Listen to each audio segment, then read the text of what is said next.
Betapa ku mencintai segala yang telah terjadi. Tak pernah sendiri jalani hidup ini. Salam jemaat Tuhan yang terkasih. Apa kabar? Puji Tuhan, saya bersyukur, saya percaya Bapak Ibu Saudara dalam keadaan baik-baik senantiasa. Bapak Ibu Saudara yang dikasih Tuhan, kembali saya mengunjungi Bapak Ibu Saudara jemaat melalui penyampaian firman Tuhan secara online. Kesempatan ini dalam rangka penyampaian firman Tuhan untuk edisi Suara Gembala Perak hari Selasa tanggal 19 Mei tahun 2020. Saya akan menyampaikan firman Tuhan dengan judul Tuhan pedulikan hidup kita. Tuhan pedulikan hidup kita. Kita akan membaca dari Mazmur pasal 139 ayat yang kedua. Mazmur 139 ayat yang kedua. Bapak Ibu Saudara membuka Alkitab masing-masing, saya akan membacakannya bagi Bapak Ibu Saudara demikian. Mazmur pasal 139 ayat yang kedua. Engkau mengetahui kalau aku duduk atau berdiri, Engkau mengerti pikiranku dari jauh. Amin. Mari kita berdoa. Kami siap diajar oleh kebenaran firman Tuhan. Kiranya terangi hati dan pikiran kami oleh Roh-Mu ya Tuhan, sehingga kami dapat mengerti, memahami maksud dan kebenaran daripada firman-Mu. Berikan kami hati dan telinga seorang murid, sehingga kami siap belajar daripada Tuhan. Urapi hamba-Mu untuk boleh menjadi penyambung lidah Tuhan bagi setiap kami boleh diberkati oleh firman-Mu. Di dalam nama Tuhan Yesus kami mengucap syukur dan berdoa ini. Haleluya. Amin. Ya, Bapak Ibu Saudara, Tuhan pedulikan hidup kita. Dalam bacaan tadi di Mazmur pasal 139 ayat yang kedua, pemazmur mempunyai pengakuan yang intinya bahwa Tuhan itu mengerti, Tuhan memperhatikan, Tuhan tahu segala keberadaan daripada pemazmur. Pemazmur menyadari Tuhan ada di mana-mana. Bahkan mata Tuhan menjelajah seluruh bumi. Seperti yang ditulis dalam 2 Tawarik 16 ayat 9, Tuhan menjelajah seluruh bumi. Jadi di sini ditegaskan bahwa tidak ada tempat di bawah kolong langit ini atau di ujung bumi manapun yang tidak Tuhan ketahui. Sebab Dia adalah Tuhan yang Maha Tahu. Di dalam ayat yang kita bisa lihat di dalam Ibrani pasal 4 ayat yang ke-13a, dikatakan di sana, dan tidak ada suatu makhluk pun yang tersembunyi di hadapannya, sebab segala sesuatu telanjang dan terbuka di depan mata Dia. Nah, artinya bahwa tidak ada sudut muka bumi ini yang tersembunyi dari hadapan Tuhan, termasuk kehidupan saudara dan saya secara pribadi, ya. Meskipun di dunia ini ada miliaran orang, tetapi Tuhan mengenal, mengetahui, dan bisa memperhatikan dan mempedulikan orang per orang. Nah, Bapak Ibu Saudara yang dikasihi Tuhan, jadi Tuhan tahu persis keberadaan kita, seperti yang diungkapkan oleh pemazmur, engkau mengetahui kalau aku duduk atau berdiri, engkau mengerti pikiranku dari jauh. Nah, jadi Tuhan Maha tahu, Tuhan bisa membaca pikiran hati yang kita miliki. Nah, Bapak Ibu Saudara yang dikasihi Tuhan, jadi Tuhan menyelidik dan mengetahui segala pikiran kita, mengetahui keberadaan kita. Berarti juga Tuhan tahu persoalan dan pergumulan saudara dan saya yang saat ini sedang pergumulkan, yang sedang kita hadapi, ya, kesusahan dan segala dampak yang kita rasakan dari mewabahnya virus pandemi, di mana sekarang banyak hal yang kita rasakan dampaknya. Mungkin selain kekhawatiran, ketakutan, kalau kita terkena atau tertular virus, juga tidak tertutup dampak yang berkaitan dengan ekonomi, ya. Mungkin ada di antara kita merasakan dampak, kita semua merasakan akibat daripada PSBB, di mana pergerakan dibatasi sehingga akhirnya perekonomian juga mengalami satu gonjang-ganjing, sehingga juga secara sosial ada masalah-masalah sosial yang bisa kita juga ikut rasakan. Pergerakan kita tidak bisa bebas seperti saat-saat normal sebelum ada virus corona COVID-19, dan juga kita mungkin merasakan dampak yang lain-lainnya yang menjadi pergumulan, yang menjadi keresahan, yang menjadi beban dalam kehidupan kita. Nah, jadi dalam keadaan seperti itu, kalau kita membaca ayat yang kita baca tadi, Mazmur 139 ayat yang kedua, di situ berarti kita harus yakin bahwa Tuhan mengetahui apa yang kita rasakan, apa yang kita alami, apa yang kita pergumulkan saat-saat ini. Nah, Bapak Ibu Saudara yang dikasihi Tuhan, jadi segala hal yang ada dalam hati kita, ya, kekhawatiran, kerisauan, ketakutan, kecemasan, dan seterusnya, itu ada dalam penglihatan Tuhan. Dan dikatakan tadi bahwa Tuhan yaitu mengerti pikiranku dari jauh, ya, apa yang kita pikirkan, apa yang kita cemaskan, apa yang kita takutkan, Tuhan mengerti.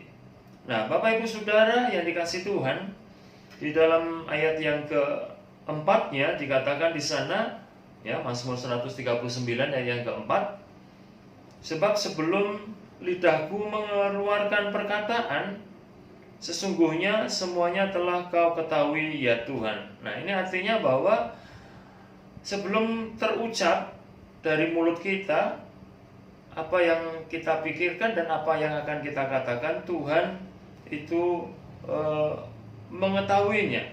Sesungguhnya semuanya telah kau ketahui. Nah, ini artinya bahwa segala hal yang ada di dalam benak kita, pikiran kita, hati kita, Tuhan mengetahui, termasuk itu dalam artian doa. Sebelum kita mengucapkan doa permohonan, sebelum kita memohon, Bapa kita, Allah kita itu juga sudah mengetahui. Seperti yang dicatat di dalam Injil Matius pasal yang ke-6 ayat yang ke-8. Jadi janganlah kamu seperti mereka, karena Bapamu mengetahui apa yang kamu perlukan sebelum kamu minta kepadanya. Jadi sebetulnya sebelum kita mengucapkan panjang lebar doa permohonan kita, Alkitab menegaskan bahwa Bapa kita itu sudah mengetahui apa yang kita perlukan, apa yang kita butuhkan, apa yang kita pergumulkan. Pun demikian di Lukas pasal 12 ayat 30 dikatakan di sana, Lukas pasal 12 ayat 30, semuanya itu dicari bangsa-bangsa di dunia yang tidak mengenal Allah, akan tetapi Bapakmu tahu bahwa kamu memang memerlukan semuanya itu. Nah, jadi apa yang kita butuhkan, Bapak kita itu mengetahui. Nah, di sini kita boleh bersyukur bahwa Allah kita bukan sekedar maha tahu, bukan hanya bisa membaca, mengerti pikiran kita, isi hati kita dari jauh, tapi juga itu sekaligus memberikan penegasan kepada saudara dan saya bahwa Tuhan itu peduli, ya. Tuhan kita tidak hanya tahu, ya, ketika kita diperhadapkan pada pergumulan yang berat, ketika kita menghadapi rasa takut, khawatir, cemas, ya, tentang kehidupan ini, Tuhan tidak hanya tahu, tetapi Tuhan adalah Tuhan yang peduli. Puji Tuhan, haleluya, kita bersyukur. Jadi kita punya Bapa, punya Allah yang kita sebut Bapa, Bapa kita, karena kita adalah sekarang di dalam iman kepada Kristus adalah anak-anak Allah. Nah, Dia tahu dan Dia peduli. Nah, peduli artinya di sini Tuhan tidak tinggal diam. Kalau Tuhan peduli, Dia akan bertindak. Kalau Tuhan peduli berarti Tuhan akan mengambil langkah atau tindakan atau melakukan sesuatu untuk menolong, untuk menjawab, untuk memberi solusi, untuk memberikan yaitu jalan keluar untuk setiap pergumulan masalah yang kita hadapi. Jadi Tuhan mengetahui segala yang terjadi pada kita, anak-anaknya, maka kita juga harus yakin bahwa Dia tidak akan membiarkan kita, ya. Di dalam 1 Korintus 10 ayat 13, ayat favorit, ayat yang tentu kita selalu ingat bahwa Tuhan tidak akan membiarkan kita yaitu dicobai melampaui kekuatan kita. Artinya Tuhan tidak hanya mengerti, tapi Dia peduli. Tidak hanya peduli, tapi Tuhan betul-betul menjaga kita, ya, menjaga, memprotek kita. Bahkan kita tidak akan diizinkan mengalami pencobaan yang melampaui kekuatan kita, ya. Dan bahkan ketika kita mengalami pencobaan, ya, pada waktu kamu dicobai, dikatakan oleh firman Tuhan, Ia akan memberikan kepadamu jalan keluar. Puji Tuhan, haleluya. Kita akan mendapatkan jalan keluar sehingga kamu dapat menanggungnya. Nah, kita bersyukur bahwa kita sebagai orang percaya, anak-anak Tuhan, kita tidak akan dibiarkan, kita tidak akan ditinggalkan, dan bahkan Tuhan akan memprotek kita sedemikian rupa sehingga pencobaan yang terjadi atas hidup kita itu tidak melampaui. Nah, jadi tidak melampaui kekuatan kita. Jadi kalau Tuhan izinkan berarti Tuhan, ya, melihat kita mampu, ya. Tuhan yakin kita punya kesanggupan untuk menanggungnya. Nah, jadi Bapak Ibu Saudara yang Tuhan, jika demikian Allah kita, jika demikian Tuhan kita yang seperti itu, Dia mengerti, Dia peduli, ya, bahkan memproteksi hidup kita tidak sampai mengalami keadaan yang tidak mampu kita tanggungnya, maka Bapak Ibu Saudara dan saya perlu kita menjalani hidup ini pertama dengan tidak dikuasai, tidak dicekam, tidak dikendalikan oleh kekhawatiran, ya. Khawatir manusiawi, tapi jangan sampai kita dikuasai, ya. Yang kedua, tentu berarti kita kalau punya Bapak yang mengerti, peduli, dan juga akan memberikan jalan keluar, maka yang kedua yang harus kita lakukan adalah berserah, ya, bersandar, ya, kepada Tuhan, andalkan Tuhan, berserah, ya, percaya dan mengandalkan Tuhan. Itu satu paket ya. Kalau namanya kita berserah ya harus percaya. Orang nggak mungkin percaya, maksud saya orang tidak mungkin akan berserah kalau dia tidak percaya. Yang namanya orang percaya berarti dia harusnya berserah, ya. Dan percaya, berserah berarti betul-betul mengandalkan Tuhan. Mengandalkan itu bergantung kepada Tuhan sepenuhnya, ya. Namung gandul Gusti, pasrah mring Gusti, pasrah bongkoan. Nah, jadi kita bersyukur punya Tuhan yang peduli. Nah, tidak usah khawatir. Yang kedua, kita harus berserah, percaya kepada Tuhan. Dan yang ketiga adalah kita harus bersyukur, ya. Bersyukur, ucapkanlah syukur, ya. Di sini kata bersyukur bukan hanya dalam artian menerima dan kita berterima kasih. Bersyukur berarti kita sudah yakin betul bersyukur. Bahkan di bagian firman Tuhan yang lain dikatakan bahwa apa saja yang kamu minta, ya, percayalah bahwa kamu sudah menerimanya. Jadi kalau kita sudah yakin menerima berarti kita bersyukur. Jadi bersyukur itu memberikan satu penegasan kita ini sudah yakin kita menerima pertolongan, menerima berkat, menerima jalan keluar. Nah, jadi bersyukur di situ memiliki makna kita sudah menerima, ya, dengan iman, ya, apa saja yang kamu minta dan doakan, percayalah kamu sudah menerimanya.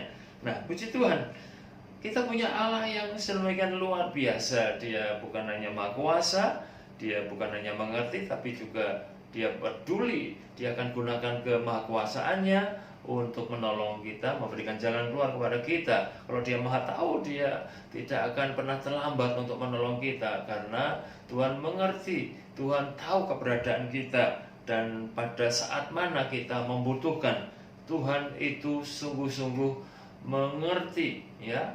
Sebelum bahkan kita mengucap dalam doa permohonan, Tuhan tahu apa yang kita butuhkan, apa yang kita perlukan. Nah, puji Tuhan. Nah, inilah yang harus kita ingat senantiasa dalam pengiringan kita kepada Tuhan, bahwa Tuhan mengerti dan peduli, ya. Jadi ini yang harus kita syukuri sebagai anak-anak Tuhan, bahwa kita punya Tuhan, bukan Tuhan yang, ya, sekedar semacam Tuhan yang kita anggap memiliki kekuasaan dalam hanya sekedar konsep, hanya secara teori, tapi Tuhan mau kita punya pengalaman yang nyata. Jadi kita memiliki pengakuan tentang Tuhan yang Maha Kuasa, Tuhan yang mengasihi, Tuhan yang mengerti dan peduli. Tuhan mau kita tidak hanya sekedar konsep secara teologis, tapi kita harus memiliki pengalaman. Tuhan mau kita menjadikan Tuhan itu pengalaman yang nyata, ya. Jadi firman tidak hanya logos tapi menjadi rema. Kita punya pengalaman yang nyata dalam kehidupan ini. Nah, Bapak Ibu Saudara yang dikasihi Tuhan, nah, seringkali ini yang menjadi masalah, ya, yang menjadi persoalan, di mana kita tidak merasa dimengerti oleh Tuhan. Kita merasa tidak dipedulikan oleh Tuhan. Nah, ini persoalannya. Kenapa bisa terjadi seperti itu? Ya, kita tahu, kita mengerti dari firman-Nya, dari janjinya bahwa Tuhan itu tidak pernah membiarkan, meninggalkan kita. Dia mengerti dan juga Dia peduli. Tapi seringkali dalam realita kehidupan kita sepertinya tidak merasa Tuhan itu mengerti dan peduli hidup kita. Kenapa bisa terjadi seperti itu? Nah, ini yang menjadi persoalan. Kita tidak, selain mungkin bisa jadi kita tidak punya penyerahan tadi yang sungguh-sungguh, tidak percaya sungguh-sungguh, tapi juga ada hal lain di mana kita hidup jauh daripada Tuhan. Hidup kita tersembunyi daripada Tuhan, ya. Seperti yang dicatat dalam Yesaya 59 ayat 1 sampai dengan yang kedua, dikatakan sana bahwa sesungguhnya, ya, Tuhan itu tidak kurang tajam pendengarannya, dan tangannya juga tidak kurang panjang untuk dapat menjangkau menolong kita. Tapi yang menjadi persoalan Ya, Tuhan seolah-olah itu tuli, seolah-olah Tuhan itu buta, tidak melihat keberadaan kita, tidak mendengar keluh kesah kita. Itu adalah persoalannya seringkali kita ini hidup di dalam dosa, hidup jauh dari Tuhan. Nah, jadi yang menjadi pemisah antara engkau dan aku, kata firman Tuhan, adalah dosa-dosamu, ya. Nah, ini masalah. Nah, supaya kita bisa menghayati dan menikmati kepedulian daripada Tuhan, maka yang harus kita lakukan, kita selain berserah percaya, kita harus hidup dalam ketaatan, hidup dalam kebenaran. Sebab jikalau kita ini meyakini kasih dan kuasa Tuhan, namun di pihak lain kita hidup dalam dosa, hidup menyimpang dari jalan Tuhan, berarti kita hidup jauh daripada Tuhan. Maka yang terjadi akhirnya seolah-olah kita tidak dipedulikan, tidak dimengerti, tidak didengar seruan kita, ya, tidak diperhatikan keberadaan kita. Nah, oleh sebab itu maka lewat kesempatan ini saya mengajak mari kita selain berharap, berseru-seru mohon belas kasihan Tuhan, mari kita membenahi hidup kita. Kita mengoreksi apa yang mungkin dalam hidup ini yang tidak berkenan, yang membuat Tuhan tidak mendengar, yang membuat Tuhan tidak melihat. Mari kita dandani, kita berubah, kita bertobat, ya, supaya akhirnya tangan Tuhan itu betul-betul dapat menjangkau kita dan matanya dapat melihat kita, ya, memperhatikan dan mempedulikan hidup kita, yaitu ketika kita tidak hidup di dalam dosa. Nah, oleh sebab itu Bapak Ibu Saudara yang kasih Tuhan, dalam kesempatan yang keberkatan ini, firman Tuhan ini boleh mengingatkan setiap kita, meneguhkan setiap kita bahwa sungguh Tuhan itu adalah Tuhan yang mengerti dan Tuhan yang peduli. Nah, kalau Bapak Ibu Saudara, ya, saya bersama-sama kita kepengen mengalami perhatian dan kepedulian Tuhan. Mari kita dekat sama Tuhan, yaitu selain dekat dalam arti persekutuan hidup kita bangun, punya fellowship yang baik, yang intim dengan Tuhan, tapi dekat dalam arti juga kita mau tinggalkan hidup yang tidak berkenan, hidup yang berdosa. Kita mau hidup berjalan seluruh dengan kehendak Tuhan, mentaati firman Tuhan, dan kedekatan inilah yang akan menjadi kunci di mana saudara dan saya beroleh kepedulian yang daripada Tuhan. Puji Tuhan. Oleh sebab itu, ya, mari saya mengajak saudara dan saya terus bertumbuh lebih dekat kepada Tuhan, meskipun saat ini tidak ada mungkin kontrol dari pastoral pengembalaan, Bapak Ibu Saudara datang ke gereja, datang dalam jam doa, tapi saya rindu paling tidak saudara juga memberikan kabar-kabar seperti yang sudah banyak yang dilakukan anak-anak Tuhan, menyampaikan, oh kami sudah selesai ibadah, terima kasih untuk firman Tuhan. Seperti itu saya, oh iya, jemaat sudah berbakti, ya. Tapi pun kalau toh ada yang tidak menyampaikan info, ya, meskipun sebetulnya ada baiknya, tapi kalau pun toh tidak, saya menganjurkan Bapak Ibu betul-betul melakukan hidup yang dekat sama Tuhan, membangun persekutuan, ibadah di rumah ibadah dengan keluarga, mencari Tuhan dan hidup di dalam kebenaran dan kehendak-Nya, supaya saya boleh mendengar.